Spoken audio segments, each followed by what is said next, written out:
सितंबर 2024 में Bajaj housing finance का IPO आया था। लोगों में काफी एक्साइटमेंट थी। हो भी क्यों ना, 17 साल बाद बजाज ग्रुप की किसी कंपनी का आईपीओ आ रहा था। आईपीओ का प्राइस बैंड रखा गया 66 रुपीज टू 70 रुपीज और लिस्टिंग कितने पे हुई? सीधा 150 रुपए पर। 140% का लिस्टिंग गेन। अब इतिहास तो ये बताता है कि बजाज ग्रुप की ज्यादातर कंपनीज ने इन्वेस्टर्स को मालामाली किया है। अगर बजाज फाइनेंस की बात करें तो बजाज फाइनेंस ने पिछले 10 सालों में 1700% के रिटर्न्स दिए हैं, जो कि कंपाउंडेड सालाना निकल कर आते हैं 32.8%। बजाज ऑटो की बात करें, पिछले 10 ईयर्स में ये 5 गुना बढ़ा है। बजाज फिनसर्व की बात करें तो लास्ट 18 ईयर्स में ये 3300% से बढ़ा है। तो जायज़ सी बात है कि सबको लगा कि बजाज हाउसिंग फाइनेंस में भी कुछ इसी तरह के रिटर्न्स हमें मिल जाएंगे। हर किसी ने इन्वेस्ट किया और यहीं पर एक बहुत बड़ी गलती हो गई। 150 रुपीज के लिस्टिंग गेन के बाद भी रिटेलर्स भर भर के स्टॉक को खरीदते हैं और अगले 2-3 दिनों में शेयर प्राइस पहुंच जाती है 180 रुपीज के भी पार। और आज लिस्टिंग के लगभग 1.5 साल बाद शेयर प्राइस पहुंच गई है 88 रुपीज पर, यानी अपने ऑल टाइम हाई से 50% डाउन। अब लोगों को समझ में नहीं आ रहा है कि हुआ क्या, क्योंकि बजाज हाउसिंग फाइनेंस भी बजाज ग्रुप की कंपनी है और ये कंपनी भी हमें उसी तरह के मल्टीपैकर रिटर्न्स देने वाली थी जैसे बजाज ग्रुप की बाकी कंपनीज ने दिए हैं। तो सबसे पहले बात करेंगे कि ये 50% गिरा क्यों। क्या फंडामेंटल में प्रॉब्लम है, क्या मैनेजमेंट में प्रॉब्लम है, वैल्यूएशन में प्रॉब्लम है, या फिर पूरा मार्केट ही गिरा है तो उसके साथ बजाज हाउसिंग फाइनेंस भी गिरा है? तो आखिर सच क्या है और इस 50% फॉल के बाद बजाज हाउसिंग फाइनेंस की तरफ देखना क्या एक सही चॉइस हो सकती है? तो बात करते हैं डिटेल में आज के इस वीडियो में। नमस्कार, मैं प्रसाद आपका आज के इस वीडियो में स्वागत करता हूं and thank you so much grow for supporting this video. Grow को आप प्ले स्टोर या ऐप स्टोर पर जाकर चेकआउट कर सकते हो, जिसके जरिए आप बड़े ही आसानी से मल्टीपल एसेट क्लासेस में जैसे स्टॉक्स, म्यूचुअल फंड वगैरह में इन्वेस्ट कर सकते हो। जितना आसान इनका यूजर इंटरफेस है उतना शायद ही किसी बिगिनर को कहीं और पे मिलेगा। So do check them out. तो देखिए, बजाज हाउसिंग फाइनेंस में जो 50% करेक्शन आया है ये तो आना ही था, आज नहीं तो कल।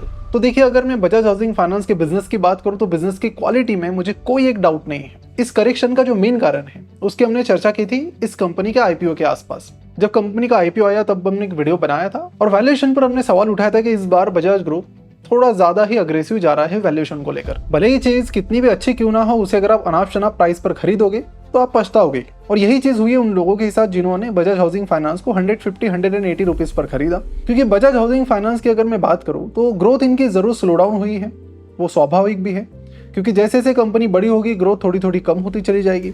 दिसंबर 2025 के क्वार्टरली रिजल्ट्स आप देखेंगे तो रेवेन्यू 18% से बढ़ा है, नेट प्रॉफिट 20% से, और यही रेवेन्यू और प्रॉफिट की ग्रोथ 2-3 साल पहले 30-40% प्लस हुआ करते थे। इसके साथ ही बजाज का ब्रांड है, उनका बना बनाया डिस्ट्रीब्यूशन का सपोर्ट है, जिसके कारण इनका जो कस्टमर एक्विजिशन कॉस्ट है वो काफी कम है बाकी प्लेयर से। तो मोटा मोटी आप समझ लो कि जिस चीज में बजाज है उनसे कम्पीट कर पाना is very very very tough. और वही कारण है कि इनका एसेट अंडर मैनेजमेंट इस क्वार्टर भी 23% से बढ़ा है। राइट नाउ 1.3 लाख करोड़ के लोन्स इन्होंने बांटे हैं और मैनेजमेंट का खुद का गाइडेंस है कि ये कंटिन्यूअसली 21-23% से बढ़ेगा।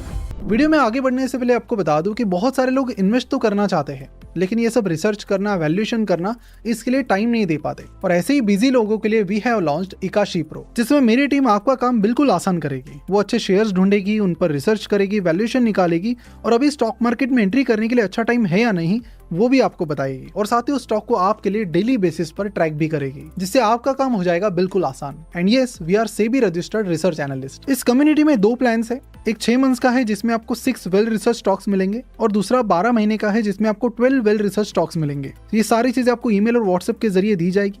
तो देर किस बात की, इकाशी प्रो का इंक्वायरी फॉर्म आपको नीचे डिस्क्रिप्शन और कमेंट बॉक्स में मिल जाएगा। उस फॉर्म को भरिए और मेरी टीम आपसे कनेक्ट करेगी और आपको इसके बारे में पूरी इन्फॉर्मेशन देगी। So see you in the community. And yes, one more thing, हमने रिसेंटली इकाशी टाइम्स कम्युनिटी भी लॉन्च की है, जहां पर स्टॉक मार्केट की डेली अपडेट्स और सारे आईपीओस के रिव्यूज यहाँ पर आपको मिलते हैं। इकाशी प्रो के साथ ये आपको बिल्कुल फ्री मिलता है अगर आप इस मंथ इकाशी प्रो में एनरोल करते हो तो इस स्पेशल ऑफर का भी जरूर फायदा लें।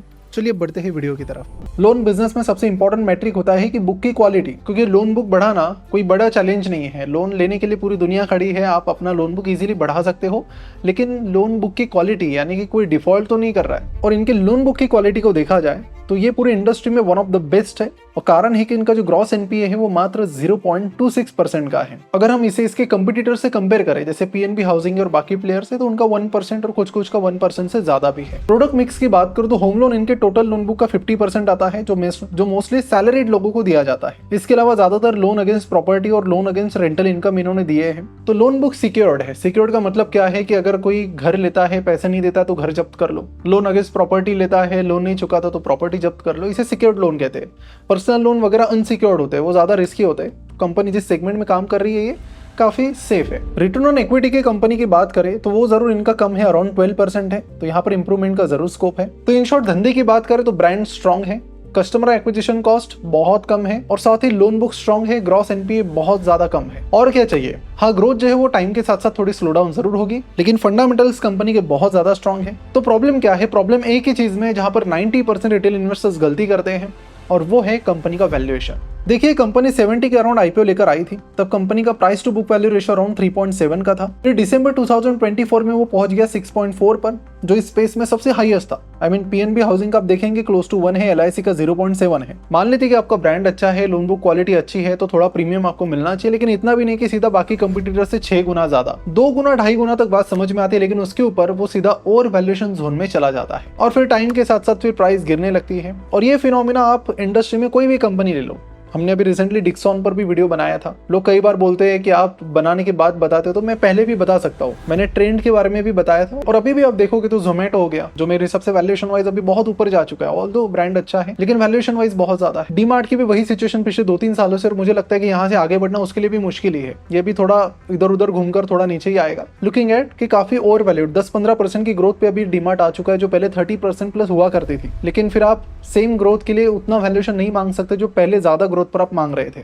जो इलेक्ट्रॉनिक्स मैन्युफैक्चरिंग कंपनीज है उनके बारे में हमने पास्ट में देखा ऐसा होते हुए। तो बजाज हाउसिंग फाइनेंस की तरफ देखने का क्या ये सही टाइम है? तो देखिए, इतने सारे फॉल के बाद भी कंपनी मुझे अंडर वैल्यूड नहीं लगती है, फेयरली वैल्यूड लगती है फिलहाल। और अगर ये शेयर प्राइस आने वाले टाइम में गिरकर 70 रुपीज के आसपास आ जाए तो फिर सोचने की बात नहीं रहेगी। तो करंटली 88 रुपीज पर ये चल रहा है, जो कि मुझे लगता है कि फेयरली वैल्यूड है, लेकिन यहाँ से भी शेयर प्राइस गिरने की संभावना हटती नहीं है। देखिए, मार्केट का क्लियर हिसाब है कि धंधा कितना भी अच्छा क्यों ना हो, अगर आप उसे बहुत ओवर वैल्यूड वैल्यूएशन पर खरीदते हो ना, तो प्रॉब्लम आ जाती है। और वॉरेन बफेट ने इसे कई बार हमें बताया है। इसलिए मिस्टर वॉरेन बफेट बार बार ये कहते हैं कि it's far better to buy a wonderful company at a fair price than a fair company at a wonderful price. तो अगर आप रिस्क लेने के लिए तैयार हो तो आप इस लेवल से थोड़ा सोच सकते हो, लेकिन अगर आप एक कंजर्वेटिव इन्वेस्टर हो तो आपको और भी थोड़ा वेट करना चाहिए। देखिए, वेट करने से 2 चीजें होती हैं, या तो आपको अंडर वैल्यूड वैल्यूएशन पे मिल सकता है, या फिर वो कभी उस वैल्यूएशन पे आपको नहीं मिलेगा। दोनों चीजें हैं, तो वेटिंग के साथ एक रिस्क भी आती है। और साथ ही एक और चीज यहाँ पर मैं हाईलाइट करना चाहता हूँ कि रिसेंटली बजाज फाइनेंस का एक कॉन्फ्रेंस कॉल हुआ, जहां पर मैनेजमेंट ने बताया कि किस तरह से हम एआई को वहां पर इस्तेमाल कर रहे हैं। एआई की मदद से जितने भी कॉल आते हैं आपको, आप भी परेशान होंगे बजाज फाइनेंस के कॉल से, लेकिन ये जितने भी कॉल से, अब देखिए कॉल इसलिए भी आते हैं क्योंकि वर्कआउट करता है स्ट्रैटेजी उनके लिए, तो उसका वो पहले उतना प्रॉपर एनालाइज नहीं कर पाते थे। अब वो एआई की मदद से उन सारे कॉल्स को सुनते हैं। नहीं तो क्या एक बंदा जो कॉल करेगा वो वही सुन रहा है, लेकिन एआई की मदद से कंपाइल्ड डेटा उनको मिल रहा है, उसको वो एनालाइज कर रहे हैं कि वहां से लोगों की क्या डिमांड है, लोगों की क्या प्रॉब्लम्स, और उस डिमांड के हिसाब से प्रोडक्ट बना रहे हैं और प्रॉब्लम को सॉल्व करने की कोशिश कर रहे हैं। बजाज फाइनेंस का क्लियरली ये कहना है, अब ये मैं बजाज हाउसिंग फाइनेंस की बात नहीं कर रहा हूँ, ये बजाज फाइनेंस कर रही है जो बजाज ग्रुप की कंपनी है। तो यहाँ पर साथ ही उन्होंने एआई की मदद से इतने सारे यूज केसेस यहाँ पर बताए कि पूछिए मत। और तब मार्केट में हर जगह चर्चा होने लगी कि अगर एआई का सही से इस्तेमाल अगर कोई कर रहा है तो वो गलगोटिया यूनिवर्सिटी नहीं है, बल्कि बजाज फाइनेंस है। और बजाज फाइनेंस ने अगर ये कोड क्रैक किया तो बाकी जो कंपनीज है, बजाज फिनसर ले लो या फिर बजाज हाउसिंग फाइनेंस, तो यहाँ पर भी ये चीजें जरूर अप्लाई करेंगे। तो आने वाले टाइम में अगर धंधे को लेके बात करेंगे तो ग्रोथ इनकी रहेगी 20-22% के आसपास की कंटिन्यूअसली। वैल्यूएशन वाइज मान लो आपने थोड़ा करंटली थोड़ा ओवर वैल्यूड वैल्यूएशन पर ले लिया तो 1-2 साल तक शायद प्राइस में कुछ मूवमेंट ना आए, लेकिन बाद में फिर कंपनी की ग्रोथ के साथ साथ अगर आप बने रहते हो लंबे टाइम पीरियड का तो आपको उसका फायदा हो सकता है। करंटली अगर मैं देखूं तो businesses beyond our imagination strong है इनका, मतलब सोचने वाली बात ही नहीं है, ठीक है, जब तक करंट मैनेजमेंट है। लेकिन वैल्यूएशन एक कंसर्न होता ही है। अच्छी कंपनीज इंडिया में आपको बहुत सारी मिल जाएंगी, लेकिन अच्छी कंपनीज फेयर वैल्यूएशन पे मिलना is very tough, under valued पे मिलना तो और भी टफ। तो हमें बस यही करना चाहिए कि अच्छी कंपनी का कॉम्बिनेशन या तो फेयर वैल्यूएशन से हो या अंडर वैल्यूड से हो, दोनों में से एक वो होनी चाहिए, नहीं तो फिर मजा नहीं है। रिसेंटली जब ये इलेक्ट्रॉनिक मैन्युफैक्चरिंग का बूम चल रहा था तो 1 साल पहले मैं बहुत सारी कंपनीज को देखने लगा, डिक्सॉन को देखा,